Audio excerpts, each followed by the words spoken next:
Hello out there. We're on the air. Good morning, everybody. Welcome back to another episode of the Daily Bitcoin Journey. Actionable and logical discussion for Bitcoiners and for future Bitcoiners. Good morning, Letha, Johnny, and Jose. Good to see you. Good to see everybody. Welcome, YouTube. Welcome, Rumble. Welcome, anybody from Nostr today. And anybody listening later. It seems like the Spotify listens have been increasing, so that's good. Seems like everything's increasing. It's kind of how the Bitcoin cycle goes. Been talking about Bitcoin on YouTube for a couple of years now. And it's nice to see that people are finally starting to pay attention, but I think that happens every Bitcoin bull run. I do apologize this morning for being a little late. My camera wasn't working. So I figured you guys might want to see who's speaking this morning. Rick's in the house. Good morning. All ye like smashers. Make sure to do it. It's free to do. It really helps the channel, I think. And the channel's been growing at a really good pace, which is good to see. Because with every Bitcoin cycle also comes a bunch of shit behind it. A bunch of altcoins behind it. And if you open your YouTube now, I'm sure just because you watch some Bitcoin videos that you're going to start seeing a bunch of altcoin pump and dump scammers on your YouTube. So share this wherever possible, like this wherever possible, because it helps get it in front of more eyes and they can get more good information as opposed to the usual altcoin stuff. I don't hate altcoins. I'm not 100% Bitcoin, but there's a lot of bad people out there who do not have the best interests in mind. And that's one thing about this show that I'm very proud to say is that we do have your best interest in mind. So do what you can. I appreciate it very much. I missed rock and rolls here. Good morning, Bitcoiners. Being all in Bitcoin is not about having conviction. It's just rational thinking. Me and rock and roll see very the same, very much the same, eye to eye with that. It's just common sense. It's just logic. None of this is my opinion on anything. It's just how things are going and how we can react and prepare to that. So we don't have to react to it, I guess. Pomp is in the house from the Philippines. What time is it there? I'm guessing it would be nighttime. Maybe 3 o'clock, 4 o'clock, 5 o'clock rock. Crypto Ethan, my friend. Love waking up to a new all-time high every other day. I forgot to mention that. Another all-time high today. I switched the title of this video last second. It was talking about Bitcoin wallets, but I'm going to trim that, I think, for a separate video. I've been doing that with the videos, and I think that that's what I'm going to do going forward. I think that that's the best approach because the daily show, we cover a bunch of different things. We talk about metrics, we talk about some news, some different things throughout the show, but then there's usually one piece of the show, a smaller version of that, that people would actually get a lot of value from if they're searching for it. So I've been doing that with videos. I posted a video yesterday. I think it was called, find it here quickly. Because as I'm watching these and editing these, I kind of go back and, when I'm live on YouTube, I never know what's going to come out of my mouth and I never really remember what I talk about. So one video that I posted yesterday is called Prepare Yourself to Be Wealthy. And I'm sure most people in this chat watched that episode, but I think it is still worth revisiting today if you have some time. It's only 5 minutes long. And it talks about setting yourself up for a device as if your Bitcoin's worth 10 times as it is today. And also the most important part of that discussion was the inheritance stuff. So if you are a Bitcoiner, you're going to be very wealthy in the future. And I don't think everybody really understands how wealthy they're going to be. And so don't Mickey Mouse this stuff. Make sure that you have your wallet set up, which we're going to be talking about today, but also you have a plan in place for your family or whoever you're going to be passing on your wealth to. It's very important because we have no idea what's going to happen today, tomorrow. We could be gone anytime. And your life's energy is into your Bitcoin right now for most people here. And it would be a damn shame, I think, if you were just too lazy to take an hour of your time, get it on paper, and give that to your most trusted allies in the world, whatever that is, family, friends, whoever. So if I remember, I'll put a link in the description below here for that video. It's only 5 minutes long, but it has some information on how to make sure that your family gets your Bitcoin and what you can do to help them with that. Crypto Ethan, there are some altcoins with real utility and value, but few and far between. Tread lightly. Great advice. I very much agree with that statement. 9 p.m. in the Philippines. And in LA, it would be what time?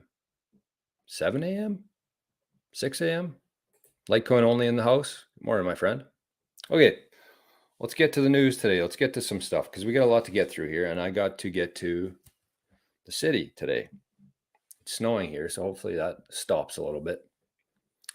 But it's snowing like 30 millimeters, I think, and it's supposed to be 4 degrees. So this is like very uncommon for the prairies. The metrics today. Actually, before we get there, let's just talk about today's show a little bit. Today's show is going to be, we're going to go through some different things happening in the world. I want to talk through the tax on Bitcoin miners proposed by the White House and kind of how I think that'll play out in terms of taxing the miners and taxing Bitcoiners. And then finally, we're going to talk about 4 different wallets on here. So if you're somebody who's just recently gotten into Bitcoin, Bitcoin is very easy to buy. It doesn't take any sort of knowledge to sign up for an account, take a picture of your driver's license, send them some money to fund your account and buy Bitcoin. But that's the easy part. The hard part is finding the right wallet for you to keep safe in the meantime, plus planning for the future in terms of managing your UTXOs and managing your fees. I wonder if you can see this outside here. Let's take a look. Yeah. Pretty dark, pretty snowy. But it's mid-March. We got the Masters coming up in about what? 3 weeks? My favorite time of the year, getting ready for golf season. Okay, metrics. Another all-time high today. Ho-hum for Bitcoin. The block height is 834,509. So since January 3rd, 2009, there's been 834,000 Bitcoin blocks mined. Every one of those blocks simply contains transactions, people sending Bitcoin back and forth to each other. You can see here the fees. This is a great resource for anybody, any new Bitcoiners out there, mempool.space. You can see the fees, the total subsidy that was paid to the miner. In this case, it was 6.5 Bitcoin, worth approximately $480,000 US dollars. $480,000 for mining 1 Bitcoin block. Pretty good time to be a miner right now, that's for sure. F2 pool and AND pool. You can see here as well who mined the pool in each block. So that's pretty cool. If you're transacting today on the Bitcoin Layer 1 network, you're going to be paying about 28 sats per VByte. Pretty average. Price today, last time I checked, was 73,125 US dollars. 1 year ago today, you could have got a Bitcoin for $24,000. Those were the days. 1 short year ago, $24,000 Bitcoin. And I know that most people wouldn't actually be wouldn't be spending 24,000. Most people, some people wouldn't be spending actually 24,000 worth of Bitcoin. But the thing you have to factor in here is whatever amount you do have in Bitcoin to invest, how many sats are you going to get for that? That's what we talked about on yesterday's show. So if you spent, say, 10,000 bucks this time last year, you would have got a lot more Bitcoin than you'd get today. And 4 years ago, if you spent $10,000, you would have got almost 2 Bitcoin. March 13, 2020 Bitcoin price was 5,500 US dollars. Moscow time today, 1 US dollar will get you 1,368 Satoshis. And here in Canada today, we are nipping at $100,000 Bitcoin. Nipping at it. 98,583 Canadian dollars for 1 Bitcoin. We say that lightly, but it's a big deal. Moose Jaw time here, which is the Canadian equivalent of Moscow time. 1 Canadian dollar will get you 1 loonie, will get you 1,014 sats. And if you got a toonie, the coin with the polar bear on it, you can get 2,028 sats. Pretty good. The deal of a lifetime, as I like to say. It is. And even if you could only get 1 Satoshi for 1 Canadian dollar, that would still be the deal of a lifetime because our fiat dollars are completely worthless. Sorry, YouTube. Sorry, Trudeau. Oh, I got to get some jabs in whenever I possibly can. Oh, she's coming down now. Maybe we won't be going to the city today. Anyways, I'm going to start with a quote today. And this quote is for anybody out there who thinks we hit an all-time high, they've missed out on Bitcoin, they're too late, so they're just going to keep investing in the stock market or in the bond market or whatever they're doing right now. So here's a quote. It's from Corey 2140 on Twitter. This is what Corey had to say. I don't want to hear shit about how late it is already. We have one sailor. We have one El Salvador. Are you fucking kidding me? 334 million companies on Earth, 195 countries on Earth. You're not late to Bitcoin. So I adjusted that a little bit. I did not add the F word in there. That was there, but I changed it a little bit, but that's the quote. Basically saying that obviously we are not early. Everything happening right now is just the 1% of people, of companies, of countries who are adopting Bitcoin, and we still have so far to go with that. So that's the quote for today. Shout out to Corey 2140 on Twitter, whoever the heck you are. Some news for today. This one's a cool one, I think. The Relay app. I've never used this before. This is just what I saw. But the Relay app has released a non-custodial Lightning wallet for Bitcoin. And I think that that's something that's been lacking in Bitcoin. Currently, the only one that I'm aware of who offers that is the Phoenix wallet. So this one's called the Relay app. I would encourage you to test it out. I like testing out different things. One thing I would say is that when you're testing things, make sure you do very, very small amounts. And I've been burned a couple times by this, testing out different wallets and testing out different services, such as the Cashew, I think. I lost about 20,000 sats one time. They just disappeared because all these wallets, all these apps, all these desktop wallets are very new. Most of them are still in beta testing. The whole industry itself is very new. So make sure that whenever you are testing out different things, make sure you just use an amount that you're comfortable losing because you might lose it. So test out the Relay app. Let me know what you think. I'll probably be testing out as well. Non-custodial wallet basically means that you hold the keys to it. And we're going to talk about the 4 wallets today, and I'll kind of go into a little bit further depth into that in terms of the custodial versus non-custodial aspect of that.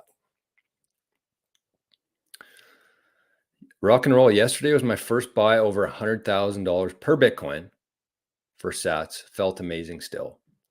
I'm guessing that would have been with Bull Bitcoin, and they charge a spread on the Bitcoin purchase because they don't have any fees to withdraw. So that's kind of how these exchanges make their money, is they charge you a little bit more than the market value for Bitcoin when you buy it, but then when you transact it or when you send it to your own wallet, it's free. So Bull Bitcoin is the best for that. I think they have the lowest spread because they batch their transactions.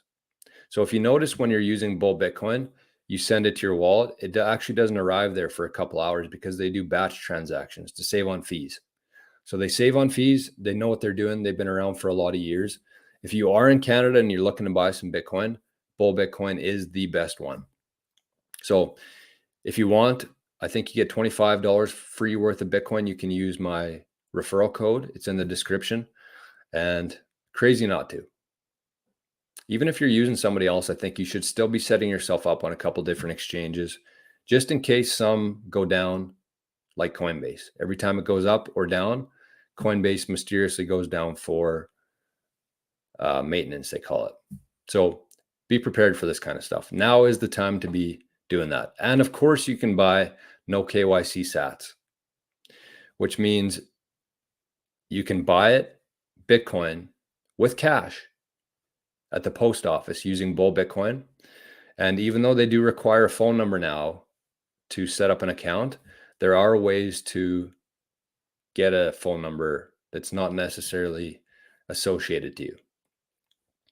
And that's one thing that we talk about in the Living in the Future membership tier, because we can't really talk about it on YouTube for obvious reasons. So if you are looking to buy some non-KYC Bitcoin, if you want some Bitcoin that's not going to be traced back to you, consider that. And I mean, I wouldn't love if you did this, but it's possible to do. You could sign up for 7 days for free, watch the video on how to do that, and then cancel it. Like I said, not the preferred route, but a doable route for sure. And I think that once you're in there, you're going to stick around because there's a ton of good information. We do shows every week, learning how to be learning how to become better Bitcoiners, and learning how to work or build a business in Bitcoin, plus the network aspect of it. So that's the Relay app. Good on them.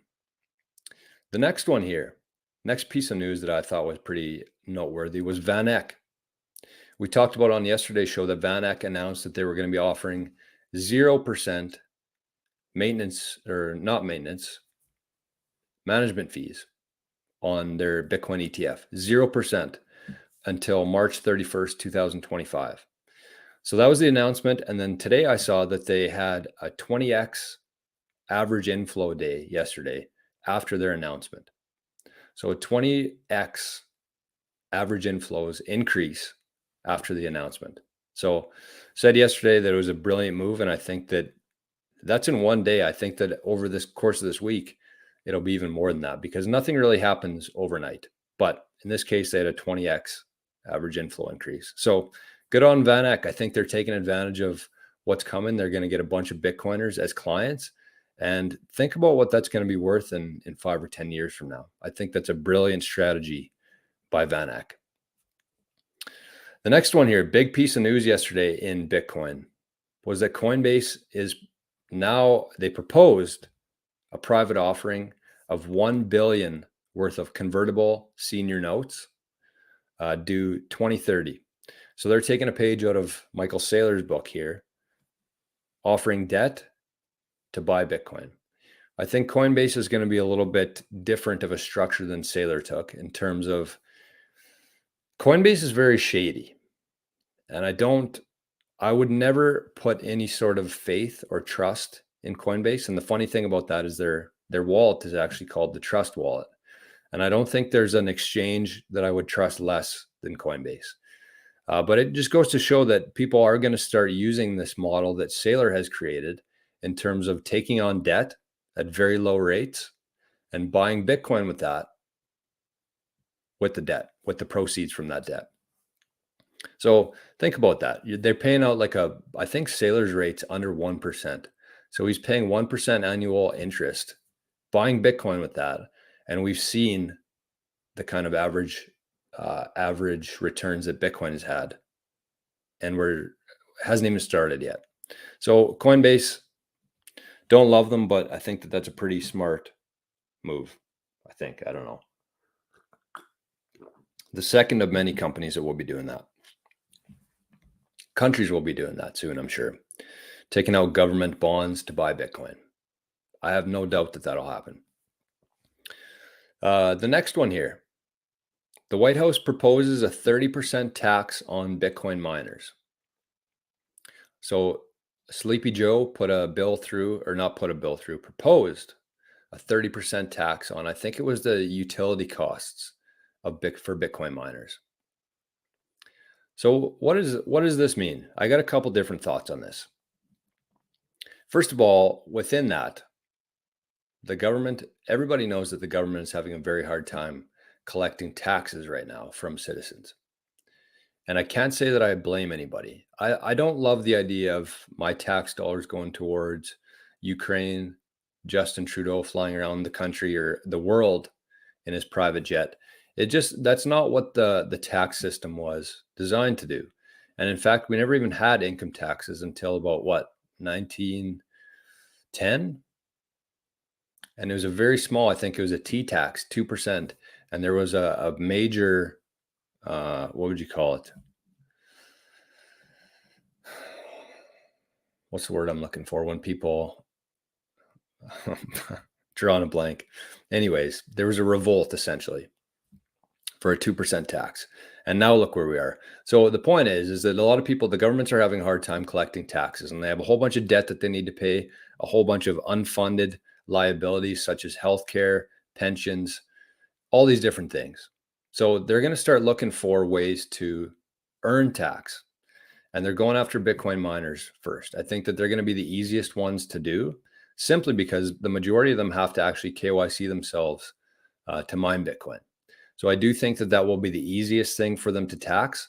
I think it will be the dumbest move that they could make, because we saw what happened when China tried to ban Bitcoin mining.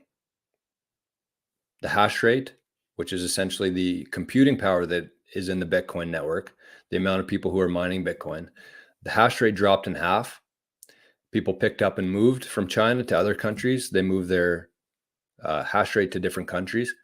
And we saw the hash rate over time. Let's see if I can bring it up here, because it is worth talking about. This stuff is important. And I don't know that a lot of people fully understand it. So this is where are we here? All.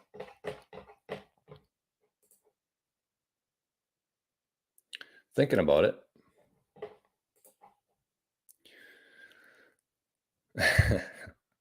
Governments, corporations always name things the opposite of what they are. Yeah, do they ever? Like what's the one in the States that they use? The non-government corporations that are definitely government corporations. What the heck's happening here? There we go. So this is the hash rate. This to me is the metric in Bitcoin. Price is whatever, it's comparing illusionary currency to the value of Bitcoin, which is irrelevant in my opinion. But the hash rate is something to pay very close attention to. And so this is right here when China banned Bitcoin mining, May 2021.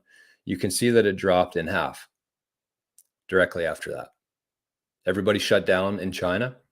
But then we saw what happened within a year. It got back up to where it was in terms of the amount of Bitcoin miners in the network. And then you can see what's happened ever since then. So I do expect that if the US goes ahead with this, especially with like a 30% tax, like be a little bit reasonable with this. Like do 5%, maybe 3%. So that's one part of it. The second part is they're actually estimating Bitcoin within this proposal. They estimate Bitcoin will be worth $6 million per Bitcoin. That's kind of how all their projections are based off of. So it's pretty interesting to see, we hear all these different predictions in terms of what Bitcoin's going to get to price wise. There's a million, there's a billion, there's a trillion, depending on who you listen to. But then you look at Google. If you Googled what's Bitcoin going to be worth in 5 years, even Google says that. Just look at the amounts on there. I think that they're very low, but they are at least somewhat acknowledging the fact that Bitcoin is just going to go up forever. But the White House said that Bitcoin is going to be $6 million per Bitcoin. That's what they're basing everything off of. So that's very interesting. Like I said, with the tax stuff here, let me take a sip of coffee, just make sure I don't get too wound up.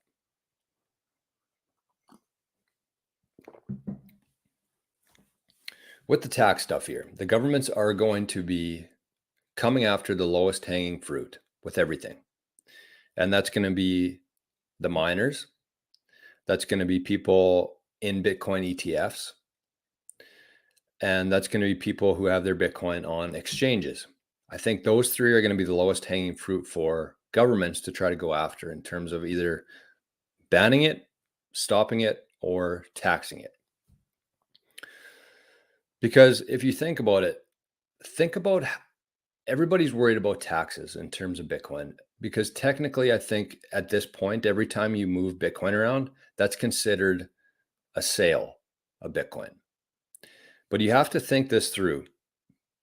There's already several mixing services. There's already several wallets like the Cashew, where you can send money in and essentially just wash it, send it to your Lightning wallet. It's going to be impossible for governments to try to tax Bitcoin on every single transaction. It's going to be impossible. And I don't care what anybody says.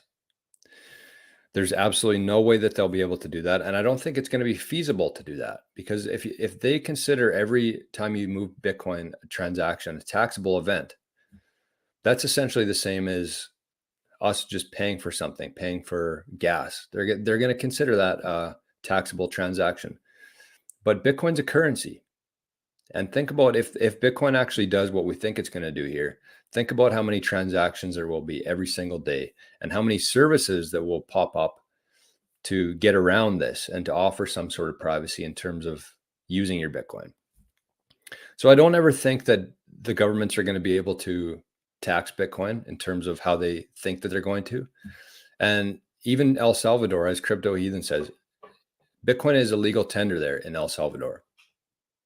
So if you're swapping back and forth with a legal tender, that's not taxable in my mind. And if anybody would like to challenge that, including the government, I think that, I don't know. I just don't think we're still stuck in our legacy system. And we're still trying to figure out how Bitcoin is going to adapt to that system. And I'm under the impression that the old system is going to have to adapt to Bitcoin. So I have no idea what it's going to look like. I don't think anybody knows what it's going to look like, including the governments. And so all we can do now is just try to get as much Bitcoin as possible and protect that Bitcoin as best we can. And the last thing here is that BlackRock now owns over 1% of Bitcoin. BlackRock, I believe I saw that today. So I think yesterday was also the highest amount of Bitcoin that has ever been moved or bought in a day. And that was from BlackRock. So these guys aren't fucking around right now.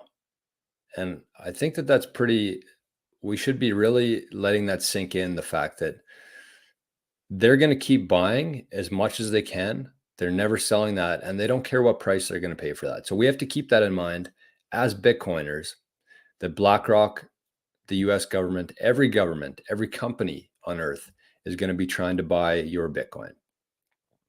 And the longer you hold on to that Bitcoin, the more it's going to be worth. Pretty simple. The demand is increasing, the supply is shrinking, the price can only move one direction. And that's what we're seeing right now. There's such a high demand for Bitcoin right now. And like I said, and I'll keep saying it, it hasn't even started yet. Crypto Heathen says, meanwhile, El Salvador just voted to drop their income tax from 30% to 0% for money transfers and international investments. El Salvador is doing it right. El Salvador also has long-term plans to get rid of income taxes from their citizens. And just quickly before we get into the wallet stuff here, think about our income taxes right now. Governments, how do they earn money? They tax people.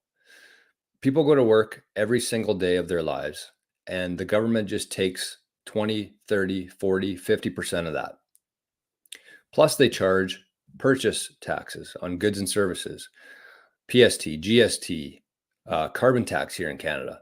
I think we have 3 of them now. So that's how they earn their income right now, is by taxing citizens. With El Salvador, they're ahead of this curve. They're way ahead of this curve. And they're actually going to be using, instead of their human resources, they're going to be using their natural resources to earn income, to provide services to their citizens. So instead of using human resources like we do now, natural resources. So those natural resources are already there. And we're actually able to capture that energy instead of from humans, now from things like volcanoes. So you hook up a Bitcoin miner to a volcano, you let the volcano do the work. It's the first asset in history that you've ever been able to convert from natural resources, energy, directly into a monetary asset. That's Bitcoin. And so El Salvador is going to be doing that. They're going to be mining Bitcoin using their natural resources, and that's going to supplement the income taxes instead of taxing the humans. So that's a big deal. Because like I said at the start of the show, we have one El Salvador right now. Think about when every country on earth is doing that. What's it going to look like? It's going to start with 1, and then it's going to be 5, and then it's going to be 10, and then 100. And as this happens, and as countries fall behind and they refuse to adopt that and embrace Bitcoin, people are just going to leave. And they'll have to catch up eventually, but they're going to be behind the 8 ball. So good luck to the US government. Good luck to every government who's trying to stop and slow down the progress of Bitcoin. Does anyone know where Van Eck keeps their Bitcoin? I believe Van Eck is the only one other than Fidelity, and the rest, I forget where theirs is. I don't think it's Coinbase though, but you should be able to find that information quite easily. Fidelity holds their own keys. I think the majority of the ETFs hold their Bitcoin with Coinbase, but I'm not sure where Van Eck keeps their Bitcoin.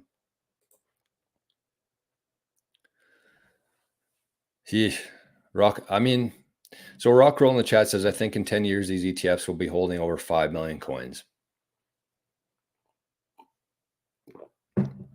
So that is a concern. But at the same time, there's absolutely nothing that we can do about it other than HODL. It's up to us. It's up to us. Honestly, it is. And we've never been in a situation like this, I don't think, in human history before, where the little guy actually has a chance to own a significant amount of influence, wealth, and power in the world. And I think a lot of people are going to fuck that up. Pardon my language. But I do think that, when the price gets to $100,000, people who bought in at 70, they're going to realize that gain, and they're going to give that Bitcoin to BlackRock. But if you also think about something here, and it's fun, it's just fun to play these scenarios out, I think. I love going through different thought experiments with taxes, with the ETFs and their holdings. Even if they somehow get to 5 million coins in 10 years from now, out of 21 million coins, that means that they only own what? 20% of the Bitcoin?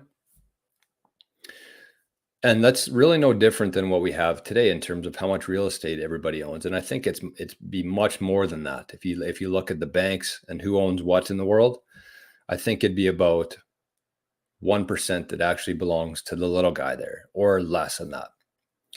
So with that, with the 5 million coins, I also think that those coins aren't going to be moving, right? Those are going to be sitting there idle. So if Bitcoin becomes a currency, if it becomes the global currency, the only thing that's going to happen there is those coins are going to be locked up. Bitcoin's value and price is going to absolutely skyrocket beyond belief. But then we're just going to keep moving the decimal points in Bitcoin. Because even though there's only 21 million Bitcoin, the amount of decimal points that we can actually add to that, if the whole world is using Bitcoin, is pretty much unlimited. So what does that look like for somebody March 13th, 2024, who's holding Bitcoin right now? Think about the influence and power that they're going to have if that happens. Because they're still not going to be able to control the network.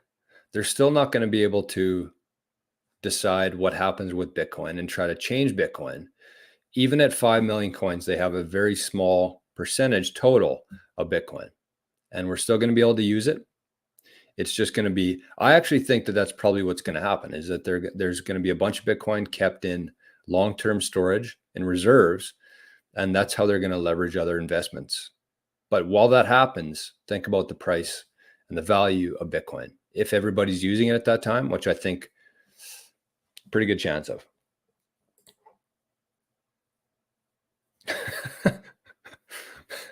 VanEck has its holdings on Ledger Nanos. That is not official news. Litecoin only says VanEck has its holdings on Ledger Nanos. Let's hope not. Let's hope nobody listening to this show live today or listening to this or watching this later is using a Ledger Nano or Ledger of any kind to hold their Bitcoin. Just after we just talked about that for the last 5 minutes, and we talked about how much influence and capital and wealth you're going to have in the future. And if you're going to be taking a chance on whatever Bitcoin you have right now by holding it on something like a ledger, then I don't know. You have to be taking this stuff seriously. You have to be.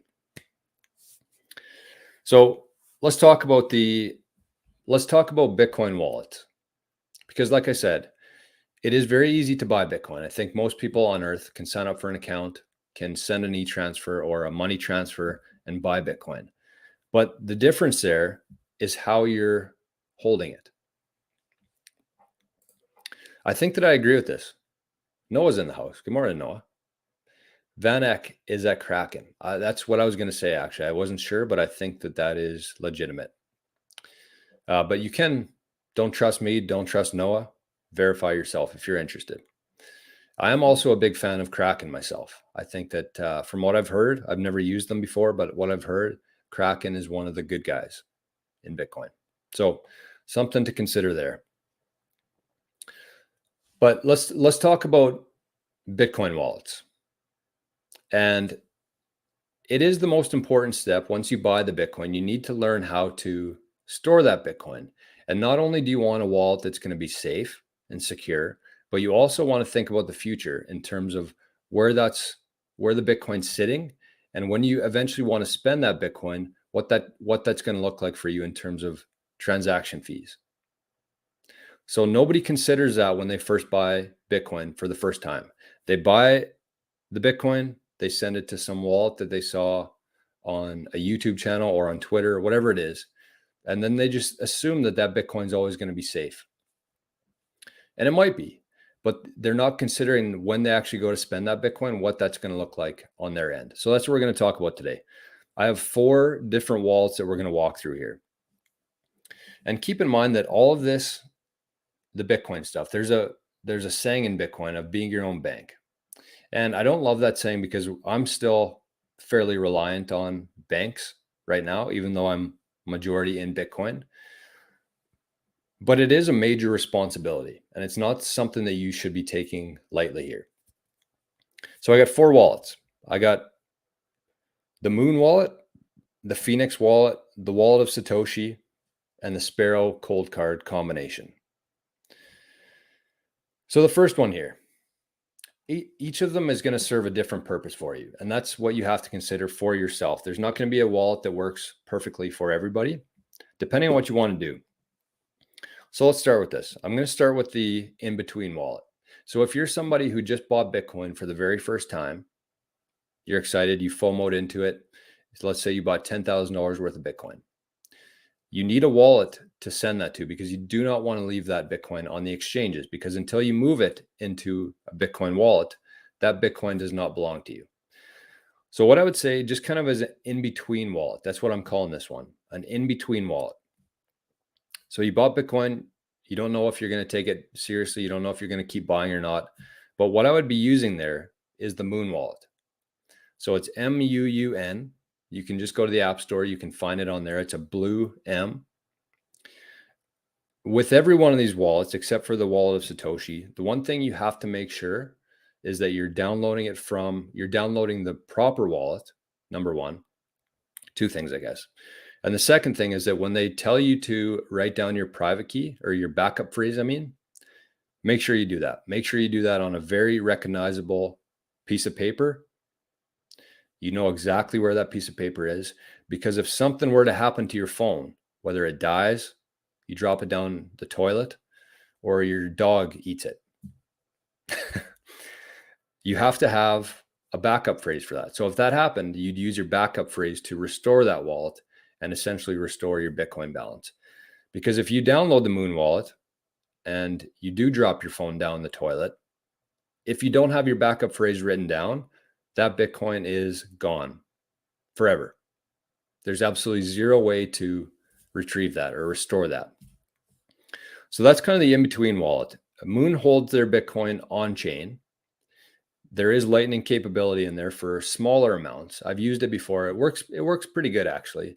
But if you have a high fee environment, you're not going to be relying on the Moon wallet for that. So that's what I would suggest as like an in-between wallet where you bought Bitcoin for the first time. You need somewhere to store it off the exchanges. I would use Moon wallet because for most exchanges, if you're using a good exchange like Bull Bitcoin or even ShakePay, they're not going to charge you any fees for that first transaction. So you buy it on Bull Bitcoin, you send it to the Moon wallet, you pay 0 transaction fees or incoming fees into Moon, and you just let it sit there until you decide what you really want to do with Bitcoin. So that's the first one. That's the in-between wallet. That's the Moon wallet. The second one here is your spending/savings account, which I use the Phoenix wallet for. So the Phoenix wallet is essentially a Lightning wallet. You can use it for layer 1 on-chain transactions, but every SAT that's stored within the Phoenix wallet is on Lightning. So that's important to note. And one thing that I have done myself personally is that I've moved a certain percentage of my Bitcoin into a Phoenix wallet, which is sitting on Lightning.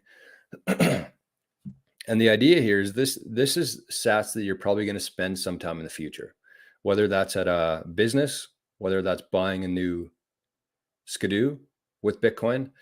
If you're going to want to save fees and use Lightning, that's where you keep your Bitcoin. So that's why I consider this a spending/savings wallet, because you can use it for Lightning transactions, but you can also hold it in there for a very long time because Phoenix is also a non-custodial wallet, which means that you hold the keys to that wallet.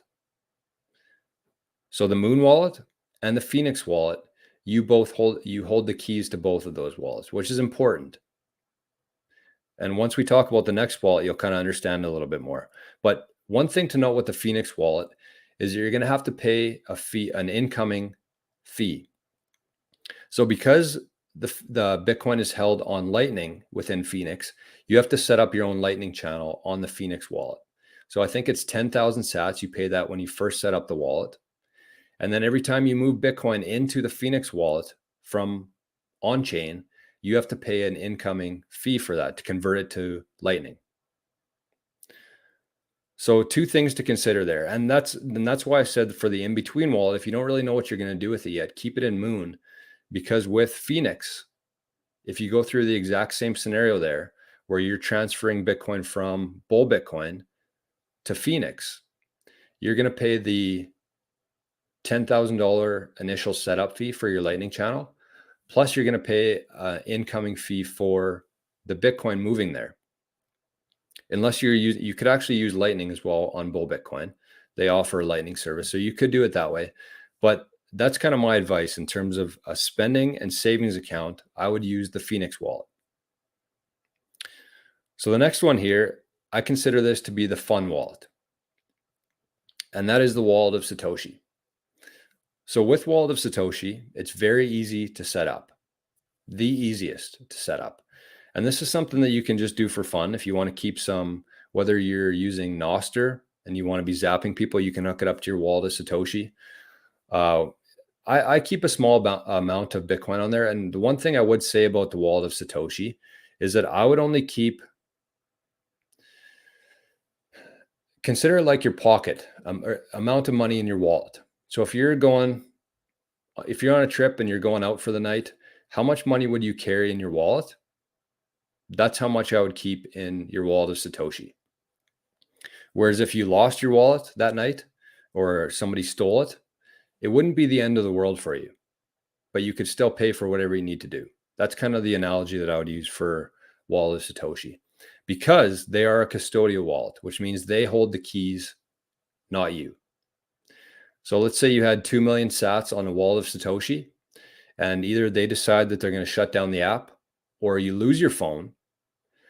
Wallet of Satoshi does not offer any backup phrase. They hold the keys for you. So if you lost your phone and you had a bunch of Bitcoin on wallet of Satoshi, that Bitcoin is gone. So that's why I call it the fun wallet. If you're going out for a night, going to the bar, going to a club, just keep that amount of wallet of Satoshi or amount of Bitcoin on your wallet of Satoshi. Hope that makes sense. One thing to keep in mind here, and I probably should have mentioned this at the top here, but within the Bitcoin Journey course, it's 21 days, and I've kind of been promoting it to only new Bitcoiners. But I do think that, even if you have Bitcoin right now, you've been in Bitcoin for a little while, I still think that it might be a smart idea to sign up for the course. You don't have to watch every video, but you do have 2 check-ins with me. They can be an hour, hour and a half. I'm pretty flexible with that. But it might be worth your time to kind of go through the videos, maybe learn a few new things, have a couple check-ins, and then you can develop your own personal strategy for Bitcoin based on where you're at right now. And I think that a lot of people, even though they think that they're Bitcoin experts already, they could use that because most people buy Bitcoin, they put it into a wallet, and they really have no idea what they're doing with it. So that is something to consider. The Bitcoin Journey course talks through this in much more detail. Plus, it has different tips for storing your backup phrase, a whole bunch of other different things. So it might be worth it. You might learn a few things, plus have a couple check-ins with me. You can ask any questions you want and kind of tailor the course towards where you're at right now. So that could be for you, or it could be a friend, family member, somebody in your network. Send them to the bitcoinjourney.ca. Sorry, bitcoinjourney.ca, not the. There's a link in the description below for all this stuff if you're interested. I highly recommend that. Like I said, this stuff is very important. This is something that you want to get right. And just having somebody there to maybe give a second opinion or walk you through a few different things, I think could be very important for a lot of people. So something to consider. It's very reasonably priced. You can pay in dollars or you can pay in Bitcoin. Just send me an email if you need more information on that. 88sats@proton.me. Appreciate that. Jose, wallet is also the easiest for onboarding people if you live outside of the USA. So perfect example of that. Wallet of Satoshi was banned in the Apple Store in the USA. So they're a custodial wallet. I think that people can still use the wallet. I just don't think that they can download it again. So that's something when you're using these different wallets, like wallet of Satoshi, that's something to consider, that you don't actually hold that Bitcoin. You're just basically using it. So only keep an amount that you're comfortable losing on wallet of Satoshi, but it is very easy to do, very easy to use. And I've been using it for a couple of years now, and I haven't had a single issue with it. Ballsy Golf, great name. Speaking of golf, the Players Championship starts tomorrow. We're going to be doing sats. Actually, this is a good opportunity for this. If there's any golfers out there, or just somebody who likes sports and likes gambling, we're going to be doing a little sats pool, we call it. So you just contribute some, similar to like any sort of pool, football pool, but this is for the players. You contribute like 5,000 or 10,000 sats. You pick 4 players, and then if you win, if your players have the lowest score at the end of the players event, you win the pot. So also, if you're interested in that, send me an email, 88sats@proton.me. The more, the merrier, obviously, the more we can get the pot up. But we're going to have a deadline of midnight tonight, so make sure timely with that if you're interested. Anyways, new to all this and just started with a Tag'em wallet, but it is great to learn about others and what they do. And I honestly think that that's the majority of Bitcoiners, of new Bitcoiners. They buy Bitcoin and they really have no idea where to store it, whether they can trust that, if they hold their keys or not, what that's going to look like in the future in terms of moving their Bitcoin and paying the transaction fees with that. And so you have to consider all this kind of stuff. You have to consider how much you're putting into it, when you want to spend that Bitcoin, and how you're managing your UTXOs. There's a lot to know with it. And I think the one thing you could do with these different wallets is just play around. Play around with the wallets. You can find pretty good reviews on all these wallets, I think, on heyapollo.com. I'll show you that resource right now, actually. It's a good call. Quick one here. So this is Hey Apollo. This is a great resource for especially new Bitcoiners. So you go to heyapollo.com. You can go to categories. You click mobile wallets. And then you can see Noah has a wallet. Noah wallet, Mash wallet, Samurai.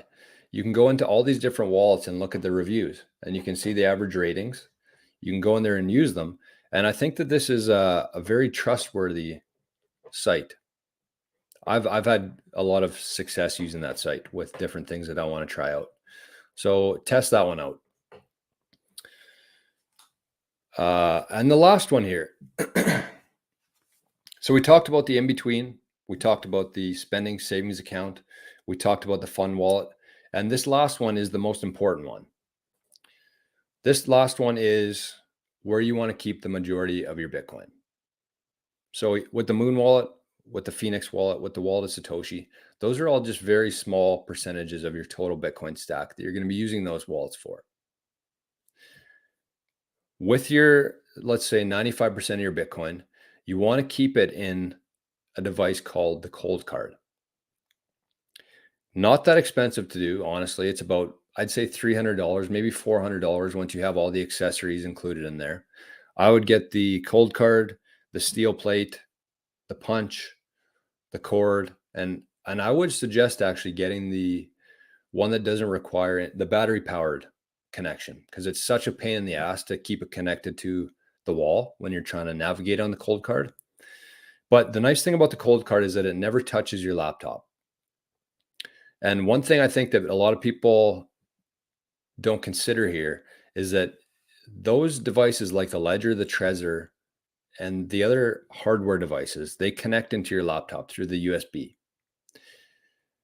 And I can't speak for everybody here, but I'm thinking most people have visited some pretty suspect websites, and you never know what's going to happen. The ability that they have to track your keystrokes, to see through wherever, I don't know. There's just lots can go wrong with older laptops and plugging things into them. This stuff, like we talked about, if you're actually going to take this seriously here and you're going to have this Bitcoin for the next 20, 30 years, invest $300 or $400 in a device for it. Get the cold card. You're going to sleep much better at night. And that's where you're going to keep the majority of your Bitcoin. You're going to pair that with a wallet called the Sparrow wallet on your desktop. That's how the two interact with each other. The cold card, you just sign the transaction. Anytime you're sending Bitcoin, you just sign the transaction on your cold card. There's a ton of different features within that where you can actually set up a decoy wallet as well. So that's essentially where if something were to happen to you, somebody broke into your house and they knew that you had Bitcoin, you can give them your cold card and log into it, and they can see an amount there. Your decoy wallet, let's say you have 1 or 2 million sats on there as a decoy. Then you add a secondary level of security on the cold card, which is a feature on there, and you set up your main stack behind that they have no idea that you actually have. So not only it is the most secure, but it offers a secondary layer of protection that other wallets don't have. Very important. Plus, you can set up, as you progress through Bitcoin, you can start setting up different multi-signature setups. You have to have different people across geographical locations for that. So that's much more down the road. But in between there, the decoy wallet, I think, is the perfect in between the single signature wallet and a multi-signature wallet. So the cold card offers solutions to all that. And we talked about the decoy wallet. If you're somebody who has a cold card or somebody who wants a cold card, we talked about how to do the decoy wallet on the Living in the Future membership. last week, I think it was. So there's a couple really good videos on there already in terms of getting non-KYC Bitcoin, in terms of setting up a decoy wallet with your cold card. It's just not stuff that I'm comfortable talking about on YouTube, but you can get access to that. There's a free trial, $5 a month. You can click the Living in the Future link in the description and just check it out. Check it out. And that's it. What do we have for time? 55 minutes. Not bad. Not bad, not great. Oh, Johnny said he used the Moon as a Lightning wallet. It's possible. I've used the Moon wallet for a Lightning wallet before.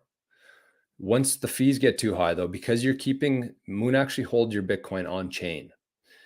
So when the fees go up, they just basically shut down the Lightning service. I've seen it a couple times now, and I expect it to be similar in the future if they keep the same setup in their wallet. So you can use it in most environments as a Lightning wallet, but when fees actually get high enough and you actually want to use your wallet, your Lightning wallet, when you need to use your Lightning wallet, they shut it down. So something to consider. I would strongly suggest using Phoenix instead of Moon Wallet if you're somebody who likes using Lightning to buy things or send people money. I would use the Phoenix wallet. Golden Banjo, good morning. It is go time. That's what yesterday's show was about. It is go time. We're there. We're here. We're excited. And we got lots of good things to come. So that is the wallets. Like I said, this stuff is so important. And I really think that, even 1% of people hold Bitcoin, own Bitcoin. And I think that the 1% of that 1% of Bitcoiners actually know what they're doing in terms of buying, storing, and the future implications of transacting with Bitcoin. So if you are somebody who this was a lot to take in today, that's fine. You can always revisit this video. You can check out other YouTube videos. Get in touch with me. If you want to take this stuff seriously, get in touch with me and I can find a solution for you to make sure that whatever Bitcoin you do have, you're going to have in 50 years from now. That is my job. That is my mission here, to make sure that any amount of energy that you put into buying Bitcoin, you keep it. And when you go to spend that Bitcoin in the future, you're going to optimize that. You're going to pay the lowest amount of fees possible. So 88 sats at proton.me. Just send me an email. Say, I'm kind of new to Bitcoin. I don't really know what I'm doing yet. I need some help. And I can set you up with whatever solution is good for you. I'm very flexible. So for yourself, for your friends, for your family, I'd appreciate that. So it was awesome chatting with everybody today. I very much appreciate everybody who's been showing up and joining in the live chat. There's some very knowledgeable people in here who are adding to the conversation, and I very much appreciate that. So do whatever you can to help out the channel. I would appreciate that a lot. I'm sure a lot of you already are. And have yourself a great day. The snow has slowed down a little bit here. So tomorrow is also live Q&A. So if any of this conversation today sparked any sort of thoughts in your head, questions, make sure to send it to 88sats at proton.me. You're not going to forget that email after today's show. So we're going to talk about those tomorrow. And if you want to show up as well and throw some questions in the chat, that is going to be tomorrow, Thursday morning. I appreciate everybody. I appreciate you not only being in this live chat, watching the show, but taking on the responsibility of learning this stuff. We've been shit on for a lot of years now. We're getting some sort of vindication here, but it does take a lot of courage and a lot of guts to give the old system a big GFY and start learning your own truths. So I very much appreciate that. Have yourselves a great day, the best day of your life. Hump day, maybe we'll hit another all-time high by tomorrow. And if not, we'll be here anyways. So have a great Wednesday, and we'll see you right back here first thing tomorrow morning. Bye-bye.